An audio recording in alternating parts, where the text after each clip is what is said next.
On a tout un stock par personnage, c'est-à-dire des garde-robes par rôle.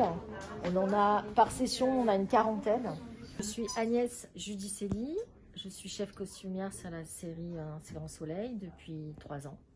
Et je fais ce métier depuis bientôt 25 ans. Une chef costumière sur une quotidienne, ça consiste à porter plusieurs casquettes, avoir plusieurs rôles, parce qu'on est une équipe en permanence de 12 qui travaillons sur 4 plateaux différents, sur la préparation au jour le jour, sur les nouveaux rôles, les shoppings, les dépouillements des scénarios.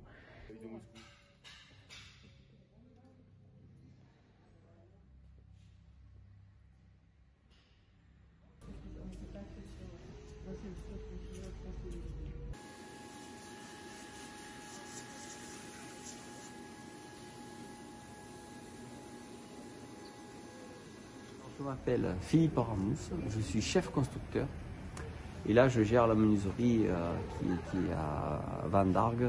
Et cette menuiserie, elle a pour but de travailler pour toute la France. On est en train de faire un nouveau décor, c'est le bureau avocate.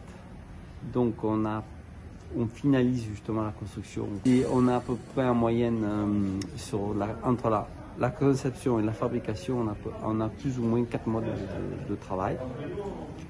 Et après, c'est un partage. Ça veut dire que la déco dessine, elle le montre à l'artistique, on a un retour de l'artistique à la déco. Après, la déco, elle vient me voir, elle me dit tiens, qu'est-ce qu'on peut faire?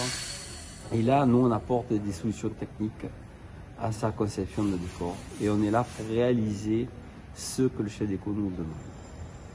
Ok, 3, 2 et action.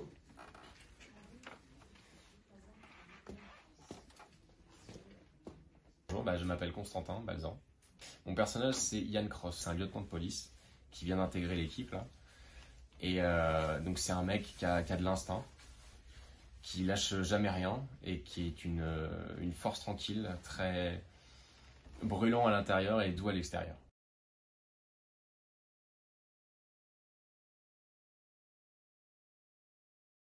Moi, je suis donc Thomas de Mattélis, je suis directeur délégué en charge de la fiction et du documentaire chez France Télévisions Studio, et je suis accessoirement le producteur d'Un Si grand soleil.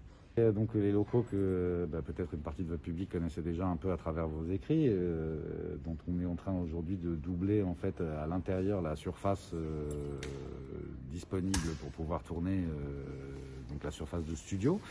Donc on a 2 nouveaux studios qui nous sont livrés, plus une nouvelle post-production, des salles qui vont ensuite accueillir des ordinateurs, qui ensuite accueilleront des monteurs, des mixeurs, des étalonneurs.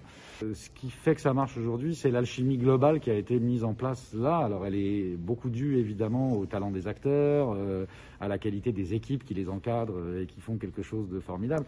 Mais pour tout ça, il fallait aussi un écrin, un décorum. Et ici, on a un champ des possibles qui est absolument fascinant. C'est-à-dire qu'entre le Pic Saint-Loup et la pleine nature d'un côté, la Grande Motte et son côté néo-futuriste des années 70, qui amène une touche assez extraordinaire, la ville elle-même de Montpellier qui s'est construite à de multiples étapes et donc a tout un tas de décors à offrir et d'ambiances qui peuvent se dégager de la ville.